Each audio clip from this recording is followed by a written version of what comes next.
भगवान राम और श्री कृष्ण दोनों ही भगवान विष्णु के अवतार माने जाते हैं, लेकिन भगवान राम ने कभी इस बात को नहीं जताया कि उनमें ईश्वरीय शक्ति है। राम ने सामान्य मनुष्य की भांति पत्नी के विरह में आंसू बहाए, पत्नी के वियोग में भूमि पर सोए, दूत भेजकर शत्रु की ताकत का अंदाजा लिया। लेकिन श्री कृष्ण ने समयस्मय अद्भुत लीला दिखाकर लोगों को विश्वास दिलाया कि वह 16 कलाओं से। भगवान राम और श्री कृष्ण दोनों ही भगवान विष्णु के अवतार माने जाते हैं, लेकिन भगवान राम ने कभी इस बात को नहीं जताया कि उनमें ईश्वरीय शक्ति है। राम ने सामान्य मनुष्य की भांति पत्नी के विरह में आंसू बहाए, पत्नी के वियोग में भूमि पर सोए, दूत भेजकर शत्रु की ताकत का अंदाजा लिया। लेकिन श्री कृष्ण ने समयस्मय अद्भुत लीला दिखाकर लोगों को विश्वास दिलाया कि वह 16 कलाओं से संपन्न मानव नहीं, महामानव विष्णु के अवतार हैं। तो देखिए भगवान श्री कृष्ण की वह 10 प्रमुख लीलाएं जिनसे लोगों ने इन्हें भगवान माना। श्री कृष्ण ने कंस के कारावास में जन्म लिया और इनका जन्म होते ही कारावास के दरवाजे खुल गए और प्रहरी गहरी नींद में सो गए। साथ ही आकाशवाणी भी हुई कि बच्चे को नंदगांव में नंदराय जी के घर पहुंचा दो और नंदराय की नवजात कन्या को लेकर आ जाओ। यह श्री कृष्ण के महामानव होने का पहला संकेत था। कंस को जब कृष्ण जन्म की सूचना मिली तो पूतना नाम की राक्षसी को कृष्ण को मारने के लिए भेजा। पूतना ने कृष्ण को चुरा लिया और अपने वक्ष पर जहर लगाकर उन्हें अपना दूध पिलाने लगी।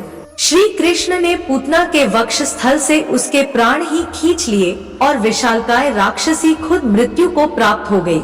जिन्होंने श्री कृष्ण की इस लीला को देखा वह हैरान था, क्योंकि पूतना ने नंदगांव के सभी नवजात बच्चों को मार डाला था, लेकिन नन्हे कृष्ण ने पूतना को ही यमपुरी पहुंचा दिया।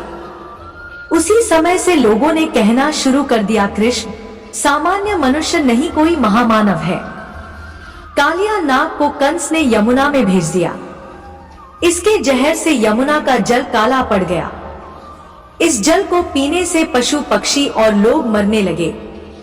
नंदगांव के लोग सोचने लगे कि अब गांव छोड़कर कहीं और बसना पड़ेगा, लेकिन श्री कृष्ण को ऐसा होना मंजूर नहीं था। एक दिन खेल खेल में श्री कृष्ण यमुना नदी में कूद पड़े और पहुंच गए कालिया नाग के सामने। कालिया का वध कृष्ण करने ही वाले थे कि नाग कन्याएं प्राण की रक्षा की प्रार्थना करने लगी। श्री कृष्ण ने कालिया को नंदगांव से दूर जाने के लिए कहकर माफ कर दिया। कालिया ने श्री कृष्ण के सामने सिर झुका दिया और श्री कृष्ण ने कालिया के फन पर खड़े होकर नटराज के रूप में नृत्य करना शुरू कर दिया।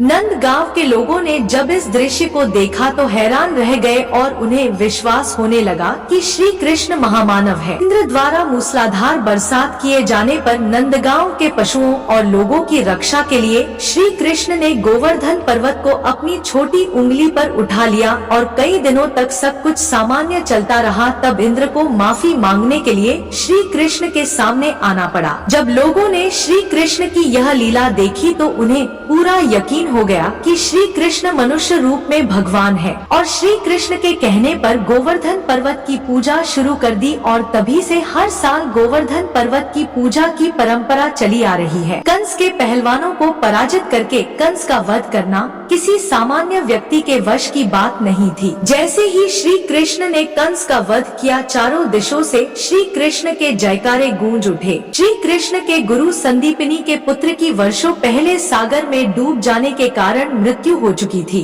तो दक्षिणा देने के समय श्री कृष्ण ने गुरु के मन की बात जान ली और उनके पुत्र को वापस जीवित करके उन्हें लौटा दिया। गुरु ने अपने पुत्र को जीवित देखा तो उन्हें यकीन हो गया कि श्री कृष्ण मनुष्य देह धारण किए हुए वास्तव में परमात्मा है। मरे हुए व्यक्ति को जीवित करना किसी मनुष्य या सामान्य देवता के वश की बात नहीं है। चीर हरण के समय द्रौपदी ने श्री कृष्ण का ध्यान किया था और द्रौपदी की साड़ी इतनी लंबी होती चली गई कि दुशासन थक कर बैठ गया। तरह श्री कृष्ण ने द्रौपदी की लाज बचाई।